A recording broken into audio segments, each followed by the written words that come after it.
This panel will be moderated by Michael Consedine. Michael Consedine is the Chief Executive Officer at the National Association of Insurance Commissioners, the NAIC, and he focuses on strategic planning, policy development and implementation in the areas of state, federal and international affairs and relations. Mike also serves as an IAIS on the IAIS Executive Committee, and he speaks frequently on both domestic and international insurance matters. And he's also on the advisory board for Plug and Play Tech Center, and he's very involved in both InsurTech and FinTech issues. So let me please invite the moderator and the panelists to come up stage for the final panel of today. Thank you.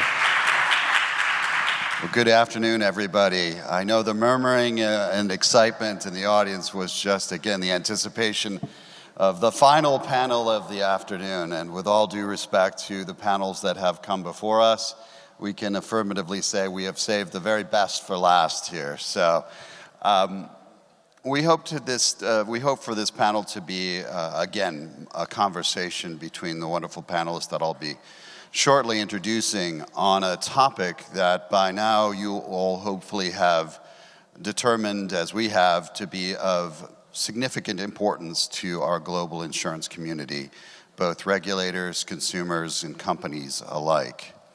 Financial technology is changing the insurance sector. We've heard that in any number of ways the last several days, with significant implications for consumer outcomes.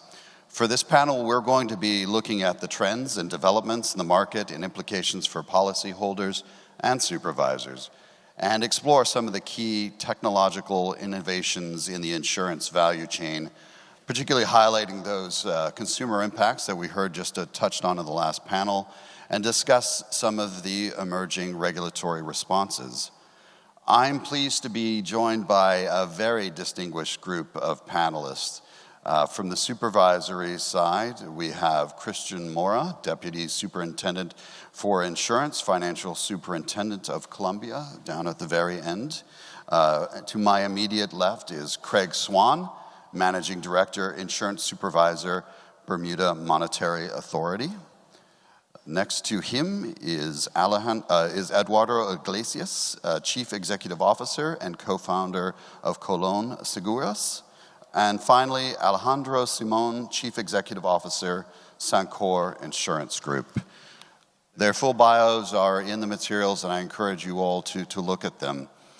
As we heard from Vicky Saporta yesterday, as part of the IAIS's new strategic plan, we're going to be looking at the trends and developments that pose the greatest potential opportunities and challenges and risks to the mission of the IAIS.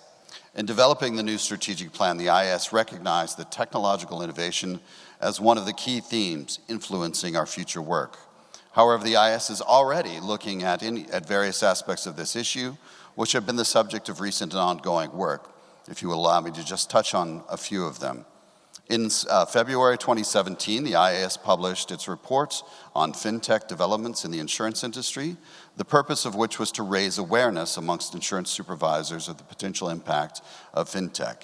In 2018, the IAIS established its Fintech Forum as a flexible platform for technological experts in the insurance supervisor community to share insights and discuss developments in the area of fintech. In November of 2018, the IAIS adopted its issues papers on increasing digitalization in insurance and its potential impact on consumer outcomes, which considers the impact of increasing digitalization on consumers and insurance supervision, focusing on different points of the insurance value chain. And finally, currently the IAIS's Market Conduct Working Group is working on an issues paper which intends to address the issues of personal and other information by insurers and to identify benefits and challenges this use could have for consumers. Additionally, individual IAIS members are looking at the opportunities and challenges and risks technological innovation are bringing to the insurance sector. For example, in the US, a big part of our own strategic plan at the NAIC, State Ahead, is to help insurance supervisors understand the resulting changes from innovation and their impact on consumers, and to create tools to help supervisors address these challenges and risks. With that overview, let's get into our program and the work being done. I thought it would be interesting to start off with a question for you all using our audience interaction tool before we get into the panel discussion. And there we have it. I think many of you are quite adept at this point in how to log in and provide your answers. But the question is this: is the global insurance regulatory community prepared for fintech? And you have a spectrum of answers. We'll give it a few moments to allow some of those answers to populate and just play maybe a little bit of the Jeopardy music in the background as we wait to see what those answers are. What's curious about this is we had a very similar question just last week in the US as part of our own insurance forum. And we saw very similar results. In fact, I think they were probably even harder graders in that we saw the not at all answer being even significantly higher. But here we see overwhelmingly almost a generally not. And maybe before we get into our specific questions, I'll ask the panelists, does that answer surprise you at all? Craig, or maybe let me put you on the spot and start with you. And maybe in addressing that, why do you think there is this sense of unreadiness? Is it a lack of engagement, a lack of understanding? Is it the culture of regulation that we're unwilling to change and adapt? Is it the significance of the change that we're being confronted with as being almost too much? I don't know, your sense as a regulator, why we might see that? Well, first of all, I want to thank our gracious host from Argentina. And to answer your question, I'm going to start off with an illustration. Now, Argentina is known as a footballing nation, right?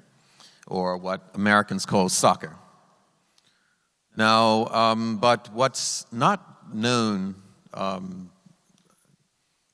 as much is that Argentina, they have very talented basketball players. And in fact, while the football team is ranked number 11 in the world, which is very impressive, I'm talking about the entire world now, the basketball team is ranked, the men's basketball team is ranked number 5. Okay, so where am I going with this? I love basketball, obviously. I'm a Los Angeles Lakers fan. Now, and I'm getting to your question. Between 1949 and 2013, the Lakers only missed the playoffs 5 times. During that period, they won 16 championships, and during my time as a fan, they won 10 of them. So I became accustomed to them winning, and you probably all, or most of you, know the anthem by Queen, the sports anthem, "We Are the Champions." No time for losers. Well, I used to love singing that song because I was accustomed to winning. Now, where am I going? Well, the first 64 years of the franchise's history, they only missed the playoffs, so they were amongst the best. They only missed the playoffs 5 times. But in the last 6 years, since 2013, they've missed the playoffs 6 times. So that song that I love to sing, "We Are the Champions," it turned out that I was the loser. Now, where am I going with this? Well, they tell me that there are 3 types of people in the world. Those who make it happen, those who watch it happen, and those who wonder what happened. The thing is, and getting to this question here, the thing is that if regulators today, and even those considered amongst the top, like the Lakers were up until 2013, if they don't engage in this topic and keep up with the issues of fintech, then they will suffer the same fate as my team and be left wondering what happened. Now, I'm not surprised about this because not long ago, the BMA assessed its readiness for fintech. And we found that we had gaps in 2 areas. The first one was around cyber. we decided that it didn't really make sense to send generalists out to assess cyber risks, that we couldn't be effective. So we had to expand our skill set scope and bring cyber personnel on staff. We had to hire cyber specialists. The other area, because a lot of this is around artificial intelligence, et cetera, the other area that we found ourselves deficient in was coding. And so we had to focus on that particular area. We had to build that skill set within the authority and also hire a data scientist. And not just because of this, but other reasons, we implemented machine learning so that we can actually speak the language. But when we're talking about preparedness, there are actually two aspects to it. Number one is the competence, which is the side that the aspect that I just finished speaking about, and no, initially we weren't ready. The other side is actually appetite in terms of being prepared. And Mark Zuckerberg, he made an interesting comment with respect to a mantra that Facebook had, and that mantra was, move fast and break stuff. Now, what he's basically saying is that, telling his staff with that mantra is that if you're not breaking stuff, you're not moving fast enough. And the message to entrepreneurs, and relevant to fintech, is that it's okay to make mistakes. That your goal is really to build. It's not to not make mistakes. So where am I going with that? Obviously, as a regulator, that doesn't make me feel comfortable.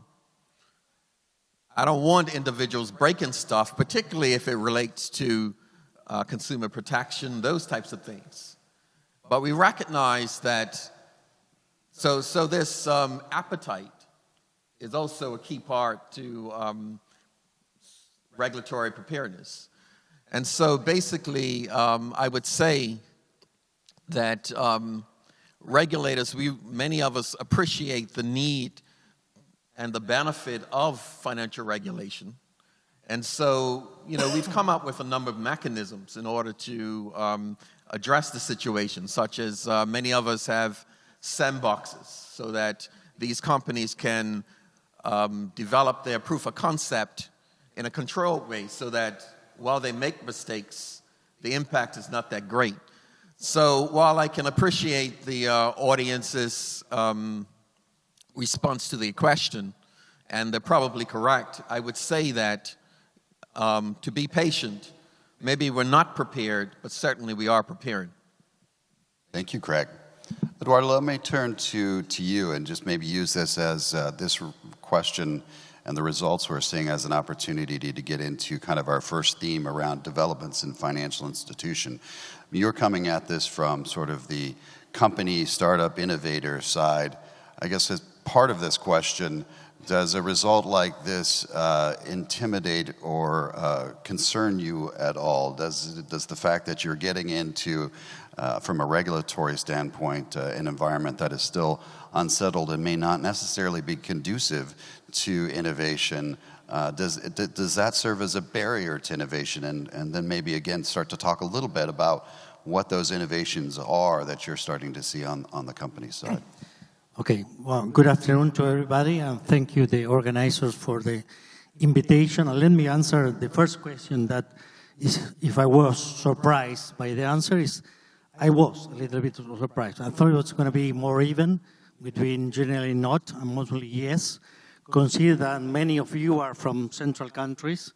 I thought that was our case in Latin America, but in other countries that are ahead of us, more like Greg was saying, that with sandbox and tools like that improve innovation was going to be more like mostly yes. I think that we are in a very dramatic time for our industry. The world is changing dramatically because of the changes in technology and in consumer behavior.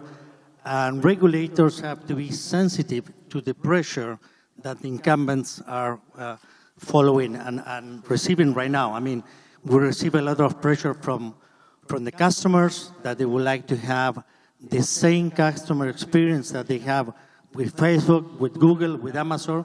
They ask us to have exactly the same experience. And we have also a lot of pressure from other competitors that are coming to our industry, like the platform, for example. I mean, you have Amazon getting into several countries, getting into insurance, Alibaba owning one of the largest insurance that did not exist 5 years ago, which is Songgang. So as incumbents, we feel that pressure, and we really need to work together with regulators to advance in our industry.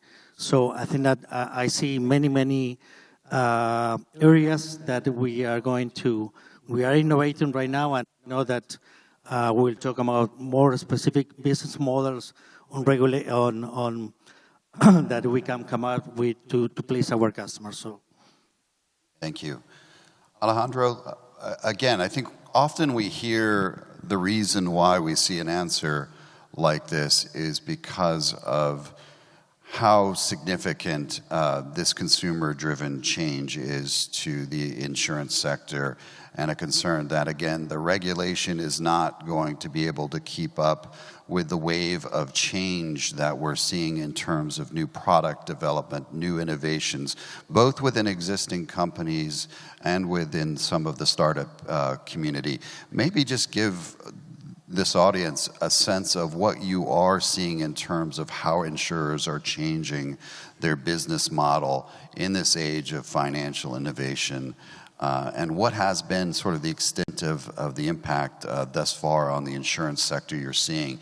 Is it a competition between sort of the startups and the legacy companies? Is it a partnership? Again, give us a sense of what you're seeing in the region. Thank you. Of course, the challenge is not just for regulators, but for traditional insurance companies. First of all, I want to thank very much the IAIS, Jonathan, and especially the Superintendents of Insurance of Argentina, Juan Paso, Guillermo Plate, and his team for inviting me to be here.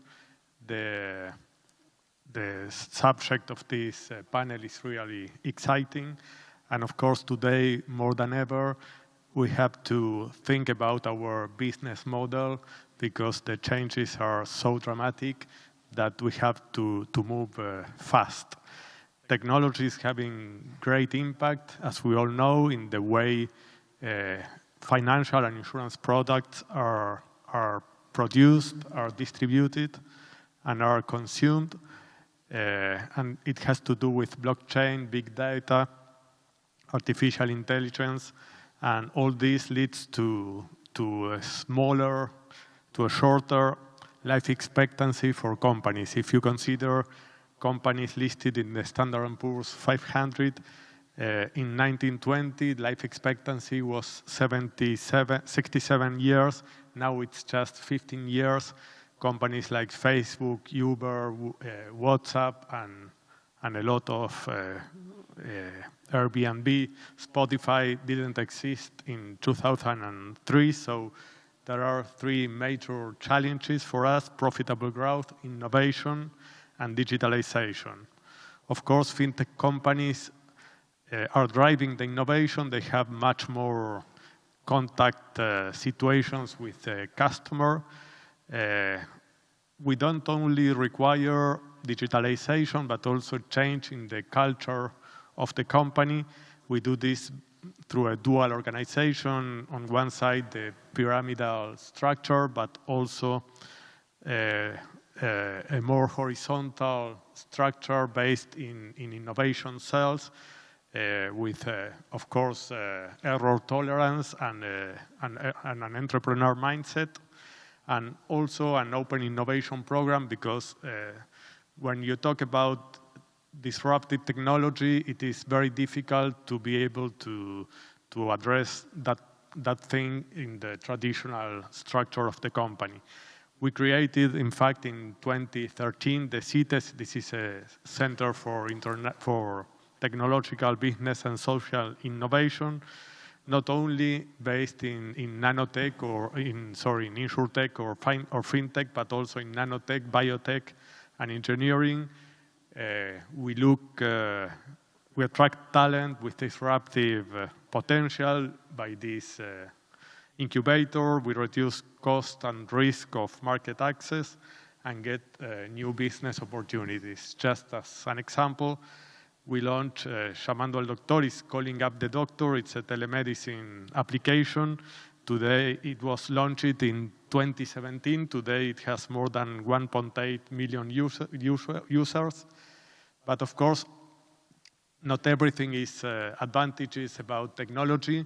And I had here just to read a paragraph of an article that appeared in the Wall Street Journal.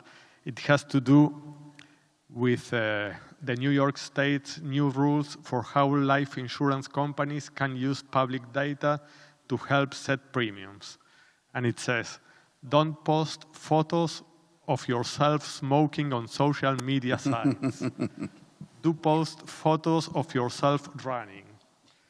Such tips under the heading, what you pay for life insurance could depend on your next Instagram post, seem ominous, portending a future where tweeting about rock climbing could hurt your wallet and service exists to curate photos that appeal to insurance companies.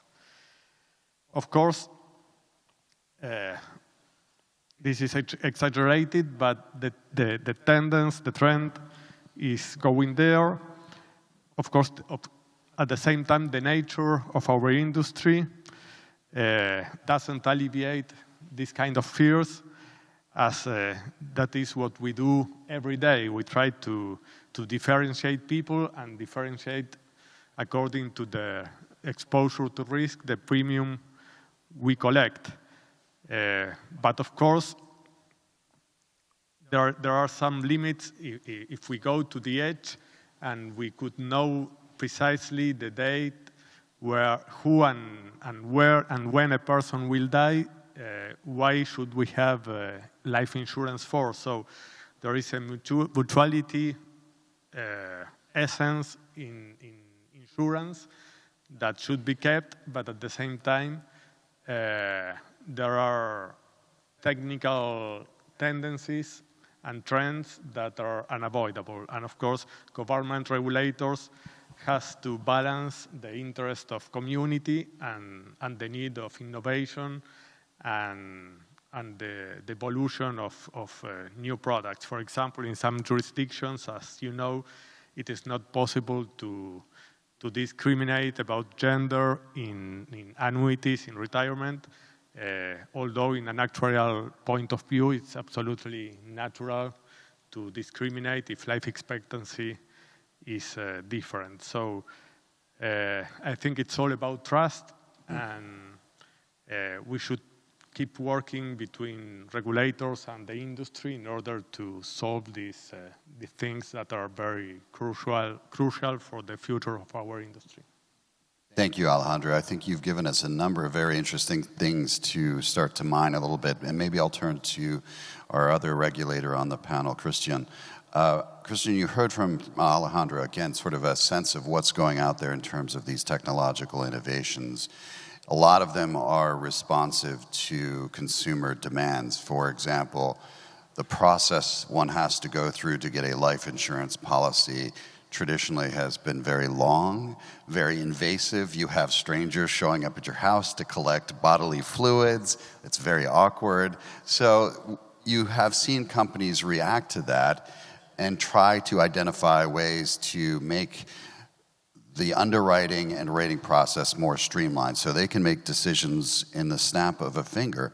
The way they're doing that, however, is to leverage extensively the data that's out there, particularly data that consumers may be sharing about themselves. For example, the Facebook profiles. We've seen examples in the US, and I'm sure similar technology exists elsewhere, where companies can literally, you see your photo, take your photos and do a health assessment about you just based on your photos. personally not something I'd want done, particularly after the last week where I'm holding far too many glasses of Malbec and eating far too many wonderful Argentinian steaks, but that's the risk that you have now that that information is out there. You as a regulator are being confronted by these new innovations that are being presented in very pro-consumer ways. Maybe talk a little bit from a regulator's perspective about some of the challenges you have, both in reacting to those products, but also from an operational standpoint. Do you have some of the same cultural challenges in getting people to think differently about the insurance environment than they have historically? Yeah, okay, thank you, first of all, to the IAIS. Thank you for the Argentinian Superintendent, Juan Paso, for having us here. Thank you as well for the people who answered in that survey that we were prepared for as a regulator. It's very optimistic, I think. But also, I'm returning a little bit on the last question. I'm not surprised of the result, and I think that it's good that in a room full of supervisors, we don't get into the comfort zone thinking that we're going to be all the time ready for what is coming on. So I think it's a good result that we see that, and we are trying to keep up with all this kind of innovation. The ones that you, Michael, has mentioned, all the operations changes that we are seeing, and the way that, especially in Colombia, we're doing and trying to get to the best practices in the world is doing like an innovation hub and a regulatory sandbox that we have put in place. I know we will talk about that a little bit later, but I think that's one of the tools that we have to keep the pace with the innovation. I think it's very dangerous to think you're ready for everything that is going to come, especially on the point that you signal about the data management and the ethical issues related to the use that we make of those data that we collect. And I think as a regulator, that's part of the challenge. And we think we should make like the consumer is protected. And I will talk about that a little bit later, maybe for Bernie, who was participating in the last panel. I will give some relief that at least in our jurisdiction, we're trying to use all the customer data. We are trying to build some tools to analyze that and take supervision action based on that. But also, I wanted to talk about the process that you mentioned and what Eduardo and Alejandro has said. We do have that kind of initiatives in our country. We have seen a lot of these kind of applications that go to the underwriting systems, to the claim systems, and try to get better processes and optimize the ones that we have.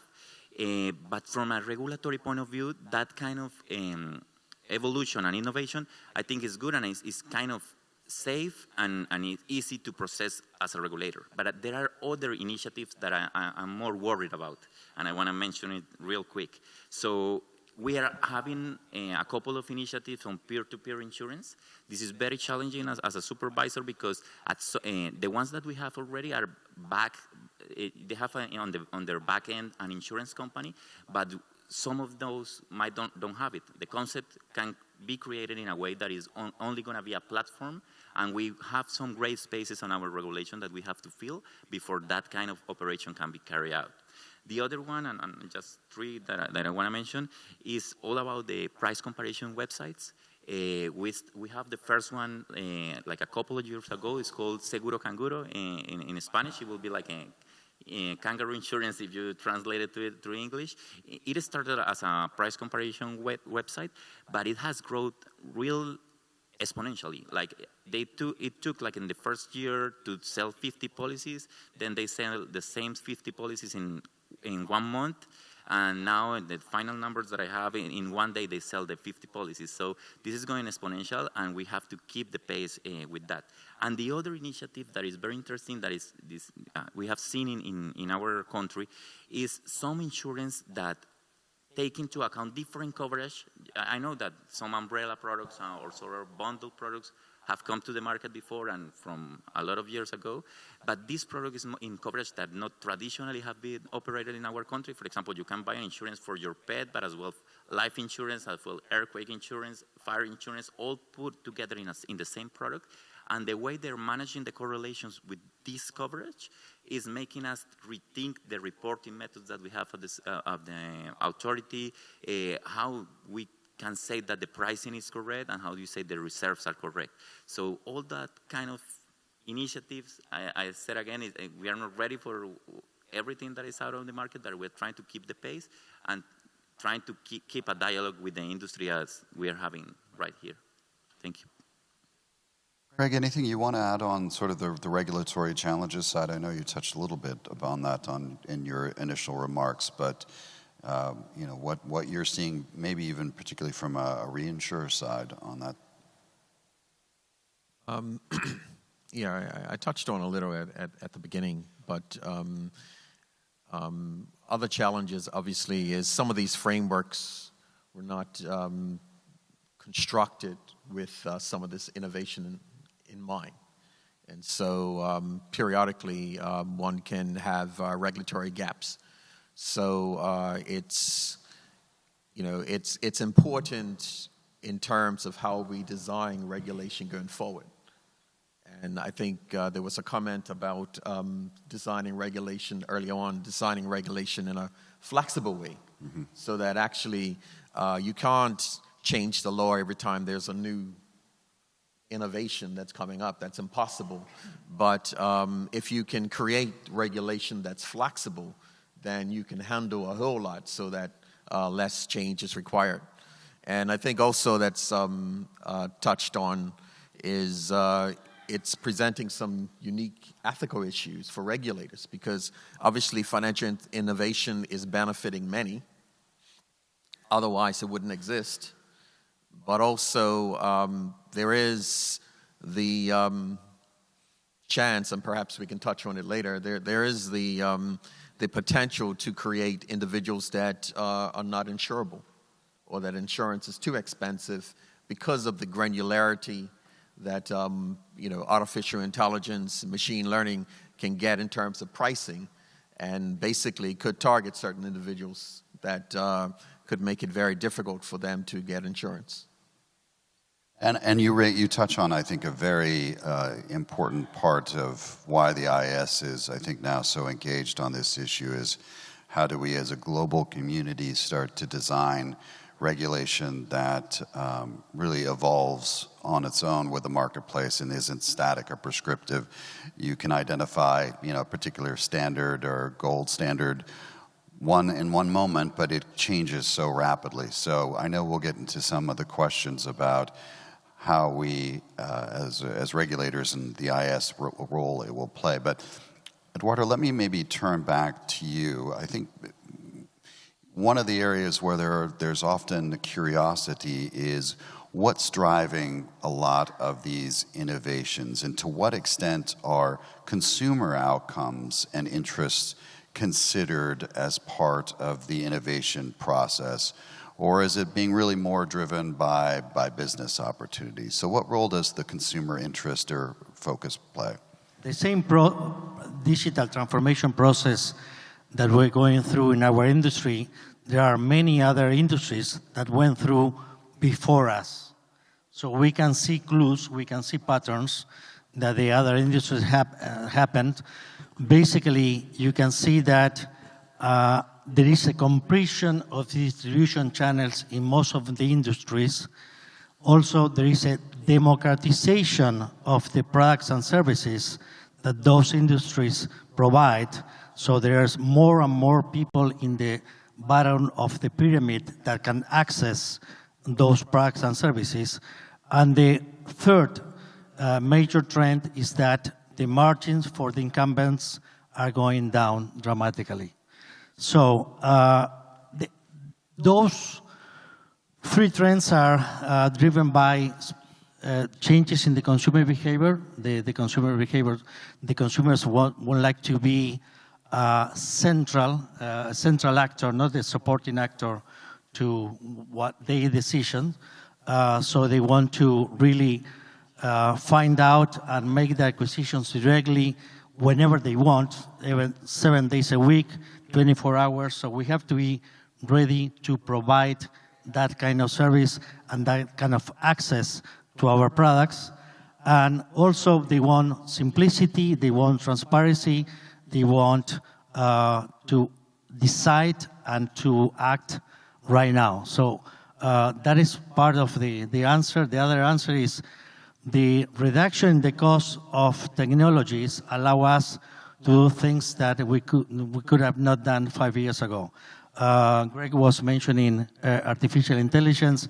When I launched my company, Colón, which was the first digital insurance company in Argentina, basically we took several of these trends to come up with the business model. First one, going directly to consumer. The second, we need to reduce cost in order to improve the margins and to go to more and more people in order to have that purpose that we have in our company. There was insurance inclusion, going to more people at the bottom of the pyramid. So we have done that through different digital channels and through artificial intelligence. We have a virtual agent that can answer and if you can sell a policy 7 days a week, 24 hours, and it can do it in a very cost-efficient way. Thank you. Alejandro, maybe your thoughts. I know you also have the opportunity to work with an incubator in the region. Be interested to get a sense of, are they coming to you with ideas that are focused on the consumer experience or the business opportunity? The economy of experiences is the current trend in market evolution. For that reason, we hired the customer experience manager. This is especially true in new generations, and we have to focus and to transform the business model with this in mind. Of course, the consumers also demand transparency in the use of information and more efficiency. Blockchain and cybersecurity are allies in this respect, particularly for example, through smart contracts, smart insurance contracts that through the use of blockchain technology allows us to use contracts without the presence of third parties and transactions being trackable and irreversible. I think that this will change a lot the expenses that are spent in the motor insurance industry, and for example in the pay-as-you-drive insurance, where these smart contracts can calculate the premiums that should be collected and collect it effectively immediately. And also perhaps in some insurance related to climate risk. There are a lot of examples of hyper-personalization linked to artificial intelligence and consumer experience. And just to mention one metro mile in San Francisco and a lot of others, there is a ladder life insurance according to the health conditions of the people, but not through a form that the insurable person has to fill, but about the information in the social media. So I think it's all about experiences and about efficiency and the way we could get cheaper insurance through technology, the use of blockchain and other kinds of technology to reduce premiums and give a better service. Craig, do you have something you want to add? Well, I wanted to go back on something in listening to my colleagues here. An earlier question was about challenges, and we just touched on, I indicated that a deficiency that I identified was coding. And so these gentlemen have just spoken about smart contracts and artificial intelligence and the like. Now, for a traditional writer, if as a regulator, if we're interested in the type of risk that a company is taking on, then we just get a copy of his contract. It's in writing. We read the contract, read the terms, and then we can assess the risk that it's exposed to. But what happens when that contract is a smart contract, when the contract is actually software and code? How do I interpret that? Do I listen to the designer? You know, and you know, we all are aware of bugs and different things that have ended up in smart contracts and have had unintended consequences. Or do I need to understand it myself? And I believe that it's the latter. It's also, there was mention of bots and artificial intelligence doing the underwriting. Well, how do you kind of question a bot, you know? So it's in terms of the challenges of fintech, it's expanding the required skill set that regulators need. Well, that has provided, I think, an excellent segue into our next section dealing with ethics. But before we get there, we have another follow-on question for the audience. So get ready to log back in. And this has to do with the whole issue of consumer outcomes. And there you have the question, are the fintech innovations in insurance leading to better customer outcomes? So after the discussion we just had, be interesting to get the audience sense of their experience.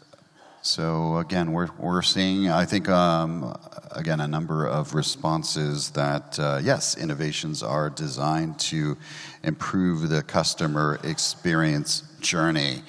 And I think that is a positive, given obviously the significant investments that have been made so far. But as I mentioned, I think that does give us an opportunity to turn to the other side of this, which is, while there is great promise in innovation and, again, a commitment that these innovations are really designed to address consumer needs, it opens up an entirely new world and set of issues for us as regulators, as well as for companies, around the ethics associated with customer information, privacy, and frankly, as we just heard from Craig, the use of technologies that even 5 years ago were something out of science fiction in terms of the ability of AI to engage in the underwriting, rating, and even design process.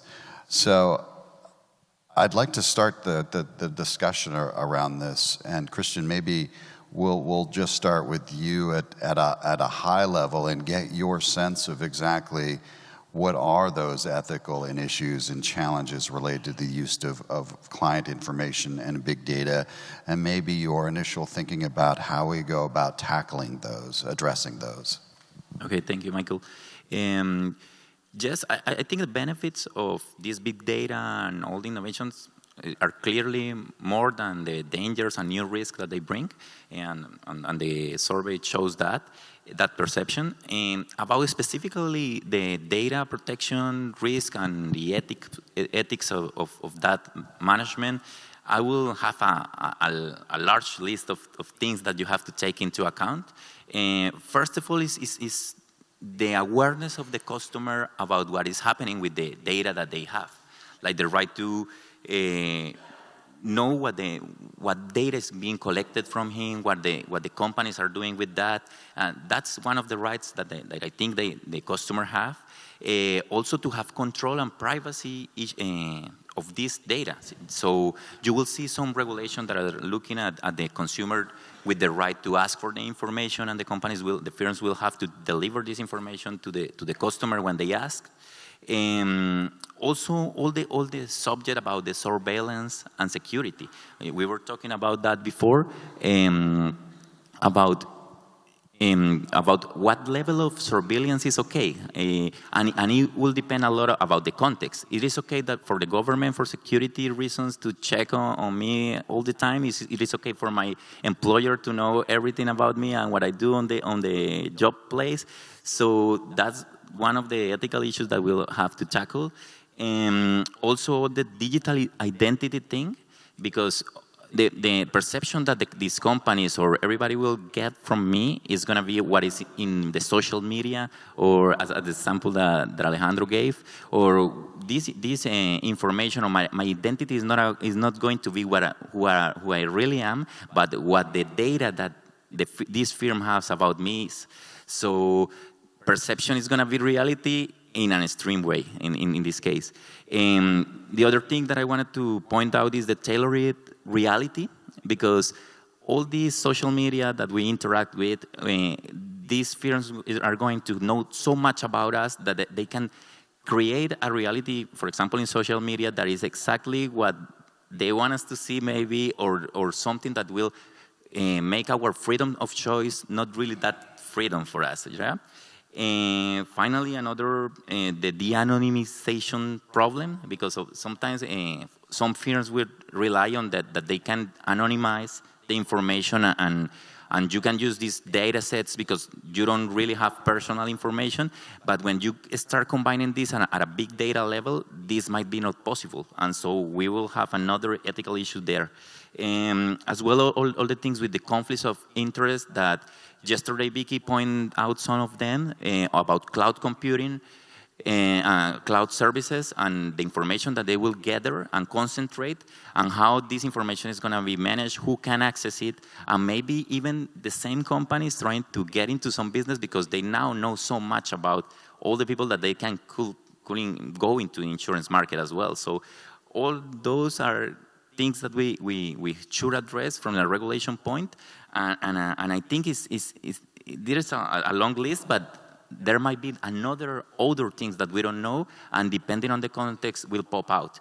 So that will be what the ethicals are the problem, and how to tackle it. From a firm point of view, I think that the first step is knowing your data, knowing what you're collecting, knowing what is in your company, and what was the purpose that you have when you collect that data, and see that is not changing. Also, a code of conduct might be good to have, and ask, and you should be able to answer some questions like, what are the legal implications of the data that you have? The actual use that you are having for your data is the use that you were intended for or authorized for?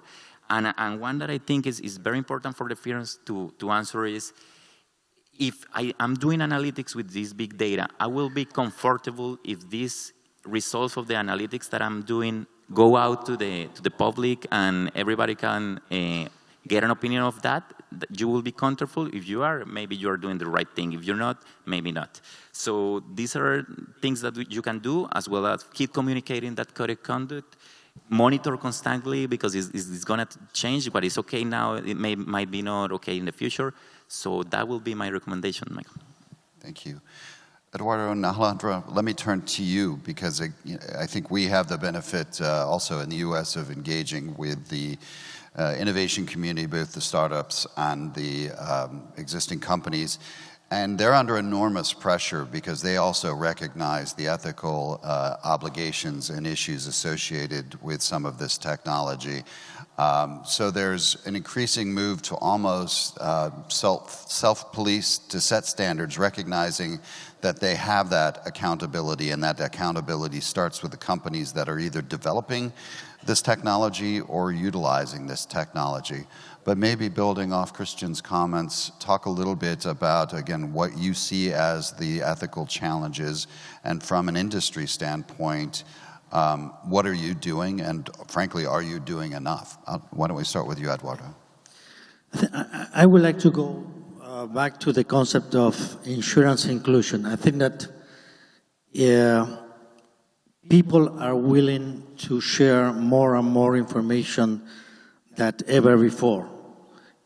If that ends in a benefit for them. I mean, if let's say that we can use artificial intelligence and big data to really prevent fraud, and doing that, we can reduce our tariff. That is a very ethical use of the data. And also, people will be willing to provide more and more information, even very private information, like, for example, in the vitality programs that probably you know, there is currently running in 22 countries where people use a wearable and can monitor their blood pressure and many vital signs 24 hours a day. And they are willing to share that very, very private information because they are not only reducing the rates, but also the insurance companies are helping them to improve their health. So it's a win-win situation for the incumbent and for the client. I think we can use the same example for a house or for a car, like Alejandro was saying, using telematic, and we can really provide benefits to the best drivers. And so there are many, many uses of the data that we are using as an incumbent, and we are providing more and more and better quality products to our insured. I agree with Eduardo, and I absolutely agree also with Christian about the asymmetry problem. It's the asymmetry between what companies know about their customers and what the customers know that the companies know about them. There is a huge difference, and probably people is not aware of the potential of the cellular phones or the computers they are using. Just to mention a couple of examples, I don't know if most of you know that when you are typing a post in Facebook and you finish and you're going to send it, but you change your mind and erase it, Facebook is storing that. And probably the things that we are wanting to say, but we end up not saying, tells more about us than what we actually post or say. So that's something really interesting. Or in Google, people think that is searching something and that everything is there. But in fact, Google is putting just 10 things that are there, not considering only the interest of the user, but the economic interest of Google. The same happens with Netflix. In an earnings call some month ago, the chief executive officer, Hastings, was asked about the Netflix competitors, and he answered that he was not worried about competing against Amazon or HBO because he said that they were competing against sleep, that people slept too much. So, and of course, trying to provide alternatives in order to keep you awake late at night is not a healthy behavior. Of course, this is not new. I mean, there are a lot of traditional industries that makes money providing services that not always are in favor of your health, like the tobacco industry. But what is different is that now we have platforms that are engineered to use data against them if it is good to make money. So there are also other examples related to biases and artificial intelligence. As we all know, people make decisions 90% of their time, not in a rational way, but instinctively. And this is because of natural evolution of our race. And there are a lot of biases in decision making. For example, we tend to consider more the loss than the earnings.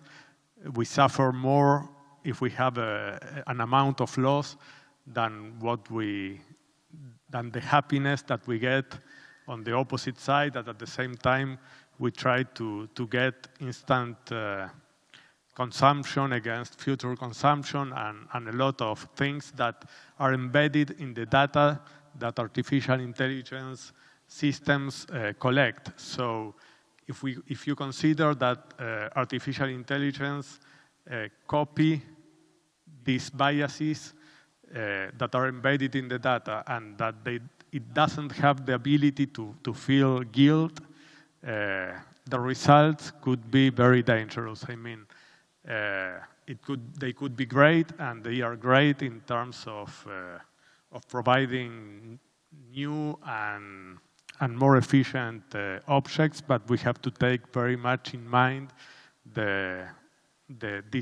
other kind of consequences of the technology.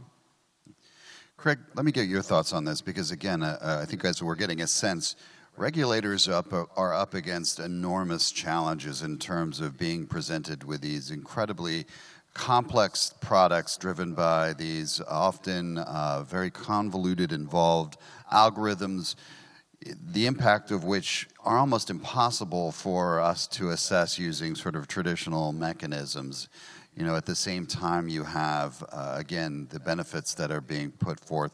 Maybe talk a little bit about, from the Bermuda experience, or even what you're getting a sense through the IAIS, is, you know, how are you approaching this, and what action should be taken from a regulatory standpoint to ensure that we are getting these fair, if not ethical, outcomes for consumers? Just going back a little, and I guess bridging it with your question. Sure. Certainly, the technology, as was mentioned, addresses a lot of the asymmetry between the consumer and the actual company itself, in that basically they can use data to discern whether or not someone is living a healthy lifestyle, or driving safely, and the like. But and certainly there's a lot of benefits that's there for the consumer herself or himself. At the same time, one of the ethical issues which would be of concern to a regulator is that, let's just say that a life insurer used genetic research in order to price. And what it discovered in the genetic research is that a certain person, though healthy at the moment, is predisposed to a certain disease. So there's something in their gene pool that makes them, increases the chances that they can get a particular disease. Now, they're healthy now, and there's the possibility that if they lived a healthy lifestyle, they can avoid that. But still, the data basically says that they could end up with this particular disease. There's a higher probability. Then what could happen is that that person may not be insurable, or the price that that person has to pay for that policy may be unaffordable. And so while the technology can certainly, obviously going back to that example, if someone came up with not having that, then the company could give them a lower price. So those are the ones that benefit. So this technology could be symmetric in that it benefits some and doesn't benefit others, which raises certainly ethical issues for regulators, for policymakers, lawmakers, which it's really difficult to know what the solution actually is.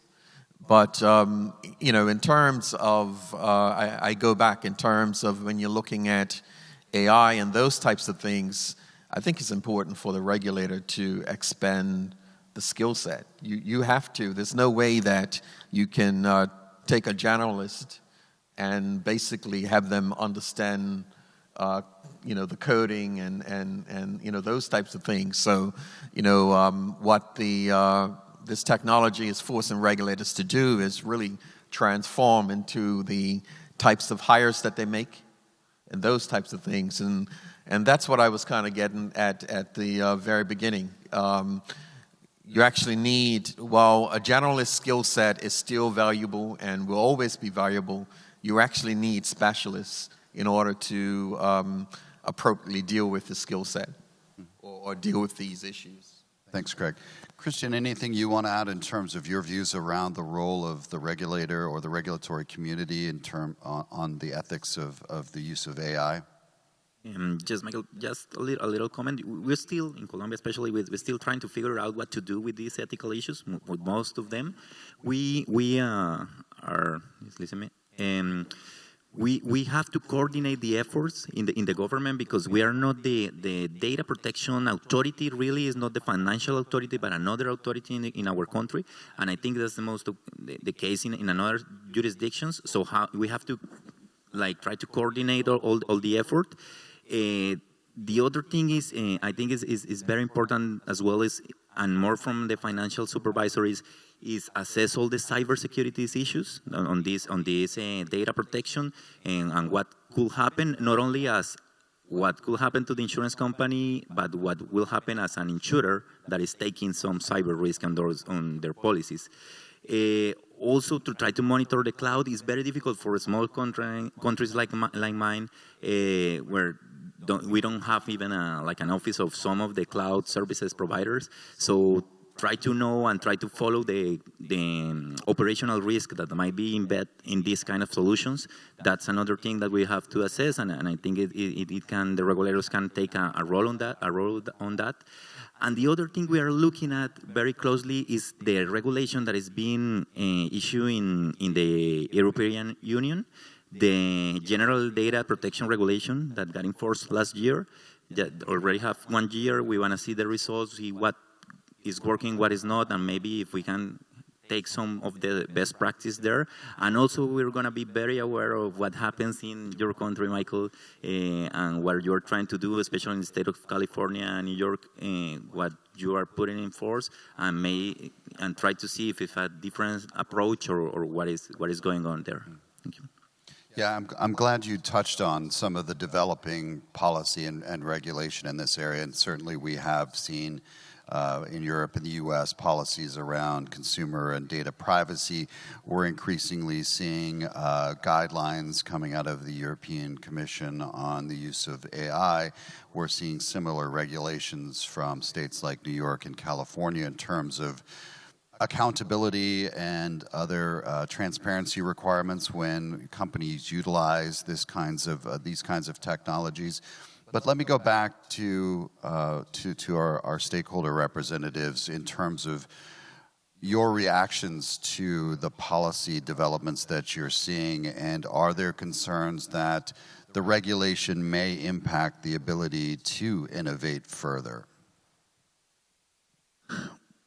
I would like to go back to one point that Christian was talking a while ago when he was mentioning one particular business model that we see today around the world, that is a peer-to-peer. And one thing that I was saying before, that regulators had to be sensitive to the enormous pressures that the incumbents we have today, not just from adjusting to the demands of our clients and insured, but also from different competitors that come from outside the industry. And I think that that is one key point that we have to keep in mind, that technologies like blockchain combined with a peer-to-peer model can leave us out of business if it's not regulated accordingly to basically protect the companies that have invested and developed our industry and have basically have all the solvency behind our insurers. Going back to your question in terms of what the regulators can help us in terms of achieving innovation, we'll see in many other industries that the amount of money put into research and development in the different industries is going down. And the reason why it's going down, because today innovation comes from companies that are small companies that did not exist even 3 years ago, and they move in a different way with the different methodologies, different technologies, and they can provide solutions and different ways that the incumbents working with them can create new business models. So we have analyzed that process, and we have seen many corporate venture capital funds, especially in the US and Europe, that other incumbents of the industry are putting their money to invest in a startup, in insurtech, that provide a lot of value. So what we have done in Argentina with the Latin American vision is we created a fund. The name is Latin American Insurance Fund, where the investors are insurance companies, and the whole purpose is to invest in startups that will provide value added to our companies, providing more efficiency even on the client engagement, on the services to the client, or providing cost reductions through different technologies. In the last 4 years, the industry in the world invested $15 billion in acquisition of startups. So that is a lot of money that is going to have a huge impact on the way that our industry is transforming. So that's why we have launched this initiative in Argentina and going through the rest of Latin America to invest in a startup and also have insurance companies that are part of the fund. Thank you, Eduardo. And I think you've taken us really nicely into sort of the final area that I wanted to talk about in terms of facilitation of innovation. But I guess in leaving the area of the ethics of AI, let me certainly suggest it'll probably be a topic that we'll be talking about events like these for many years to come. And we certainly support the work that the IAIS is doing as part of representing the global community of regulators to help us understand what's happening in this space. It really is one of those, I think, existential threats to regulation. But Alejandro, let me... Before you go there, sure, Mike, yeah, absolutely.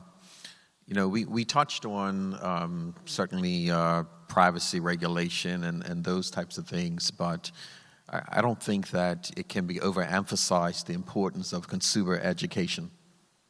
Yes. Absolutely. And consumers being aware. I think transparency was spoken about before, but consumer education is really key in this, so that consumers know how the data is being used, and can either give consent or to, you know, they can engage in certain actions or not engage in certain actions in order to protect themselves. Yeah. Alejandro, let me turn to you, maybe even to follow up a little bit on Eduardo's comment, but certainly offer your own thoughts on the last issue if you're looking to do that as well. But again, we heard a little bit about what regulators can do to facilitate innovation to help the industry. You obviously are very experienced in this, particularly with the work you're doing with some of the incubators in the region. But maybe talk to that issue or sort of follow on from the last one. Well, of course, sandboxes, innovation hubs and sandboxes are great. The European market is the most advanced insurance region in the world in terms of this kind of tools. I think Poland, Lithuania, and some others, the Netherlands are very good in these alternatives. I think Spain also is going to make a very well-developed one, but they are waiting for the new government to be formed. So I think that this kind of tools helps both the entrepreneurs to have a relation and a dialogue with regulators in order to not to commit mistakes and try to reach the market in the proper manner. And at the same time, it helps the regulators to be in touch with new entrants and entrepreneurs and to regulate at the same time while the things happen. And considering what Christian mentioned about the General Data Protection Regulation, I think that this is a good example of regulation that was created with the best intentions, but that ended up putting barriers to new entrants and favoring incumbent players, as people tend to accept any kind of explanations or text if they know the player, but if it is a new player, the doubt is much more important. Also, the so-called right to forget, it crashes with the blockchain technology. I mean, if you use blockchain, you can't give the right to forget because it's already in the technology. So I think that, of course, you are the experts about how to regulate, but you have to take very cautious these topics in order to protect consumers while at the same time not to drown innovation. Let me go back to the same question basically and to mention two pieces of regulation that we recently have in Argentina. And I think it's an example of how a government can really promote and boost innovation, not just in our sector, but in different sectors. The first one is the entrepreneurship law, where companies investing in startups, in technological startups, according to certain regulations, of course, can deduct that investment from an income tax. And the second one is that was passed just a few months ago by our superintendency, is allowing insurance companies to invest up to 1% of their reserves in these kind of funds that invest in technology, in innovation. So the government is really encouraging not only insurance companies, but enterprises as a whole to really invest in innovation, because that is a big way that Argentina can grow. Craig, maybe if you could talk a little bit about, from the Bermuda experience, what you're doing to encourage innovation. I know you've had extensive discussions with your market participants, both on the company and consumer side. We've seen different approaches globally. I mean, maybe, again, talk a little bit about how Bermuda is approaching this. Yeah. First of all, just going back a little, and just for clarification for the audience, there's often general mention and discussion with respect to blockchain. And it's important to recognize that there are several different blockchains. Not all of them are the same in quality and security and in purpose. So just because it's a blockchain doesn't mean that it's secure or anything like that. But in Bermuda, what we've done, I guess we've taken steps that's similar to a number of other jurisdictions, in that we do have a regulatory sandbox, which is it's actually a license that we grant for a temporary period. And it's for those that are carrying on activities that require a license, such as brokers, agents, insurers, etc. But separately, we've established an innovation hub. The innovation hub is mainly for service providers who don't need a license, but they want to offer some type of RegTech solution to our entities. And for example, they want to automate compliance or something like that. And they want our guidance and want us to kick the tires, etc. But recently we've been thinking about, okay, well, a company goes into the sandbox.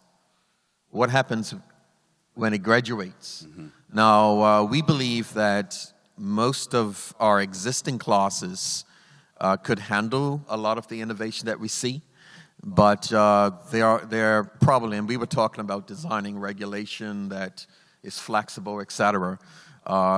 Maybe some of the entities might not fit that well. And so we're in the process of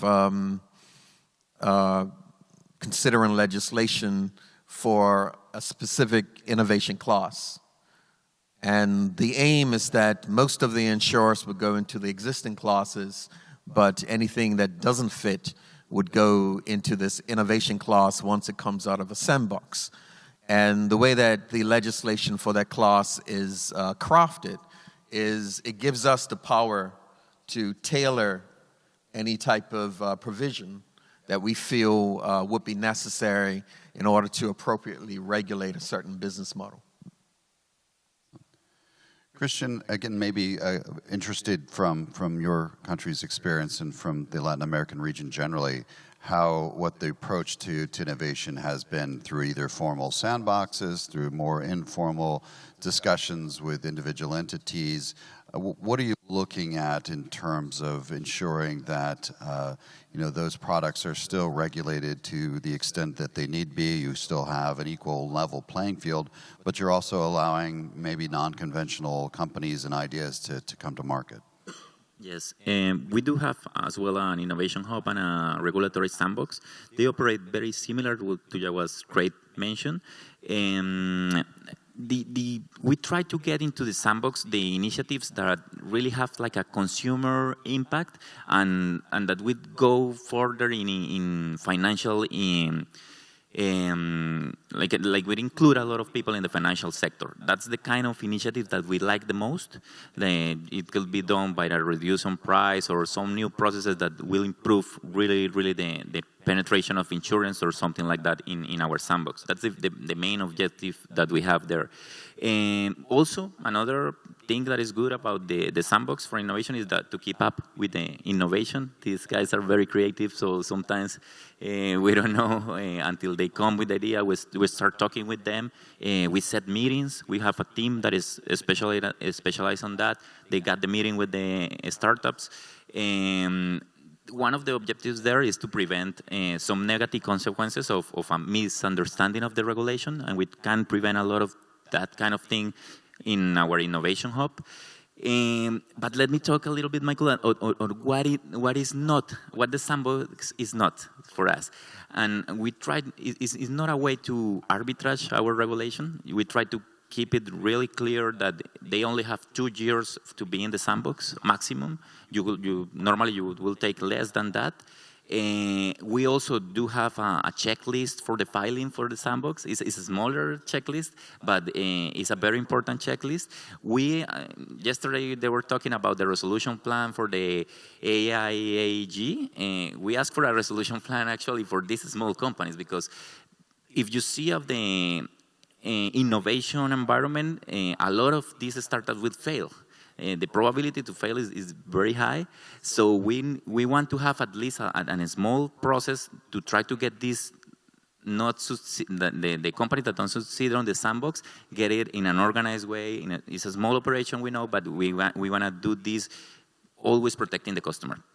And the other thing that the sandbox is not is when they graduate, we don't like the entrepreneurs to go to the market and say, hey, look, I graduate from the sandbox, so the supervision authority, it's okay with me, they like me, so I'm better than the other insurance companies in the market. That's not the objective. So they got in this test period and they got the regular license that they need. And the other thing that I think is very important is we don't want anything that has to be with some technology to go through the sandbox. That's not the objective. We are on the filing of a completely digital company, and when we evaluate the documentation, we said we don't need this to go to the sandbox. We can do it on the regular basis, and they haven't go to the market because one of a legal restriction, but it has nothing to do with financial innovation. I think that that's how we are approaching it. And another thing that I wanted to mention is a really simple thing that you as a supervisor can do to try to improve the innovation in your country. And it's all about the fit and proper evaluations that we do for the board members of the insurance companies. If you want to be a board member of an insurance company in Colombia, you will have to go through authorization in our supervision authority. Back in the past, we will ask for a specific experience in insurance in order to be a board member in an insurance company.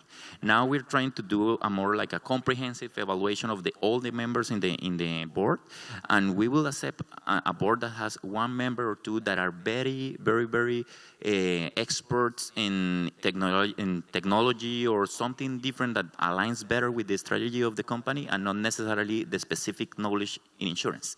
You might have another members that know about insurance. You would like our board members to know about insurance, but sometimes the strategic that the strategy that you're trying to implement needs another skill.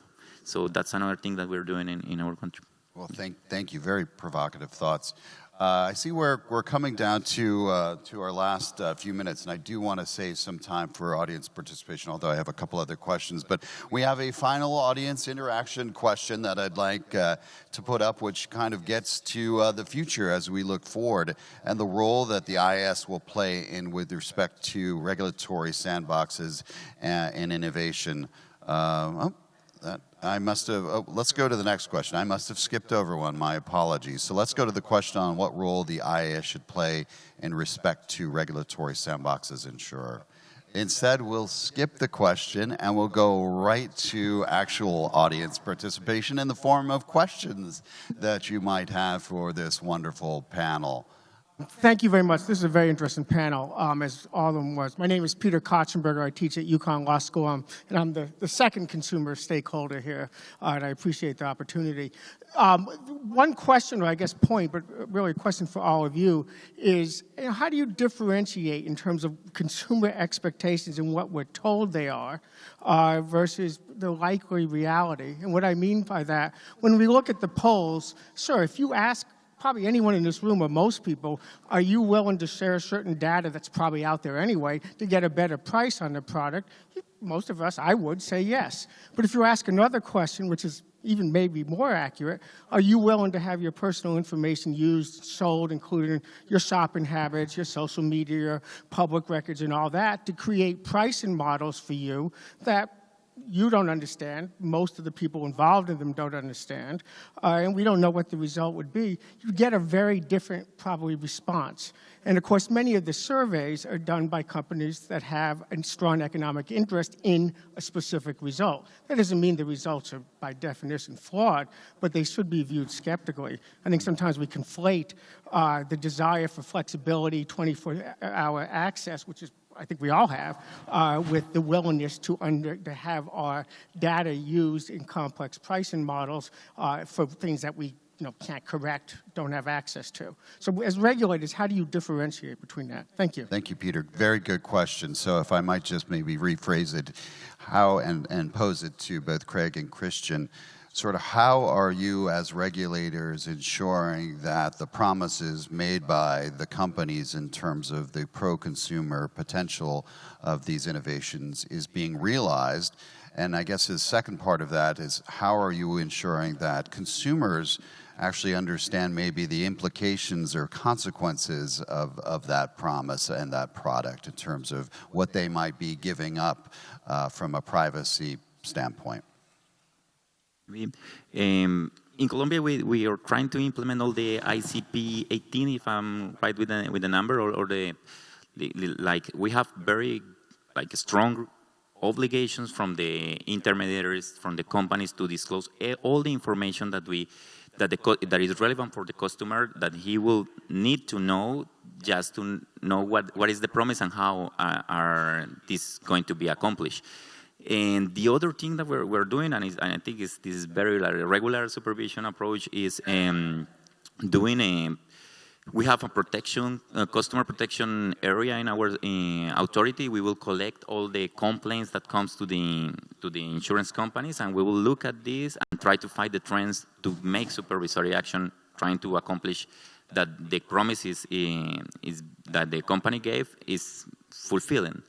And the other thing that we are exploring is all these customer things with data that come from technology.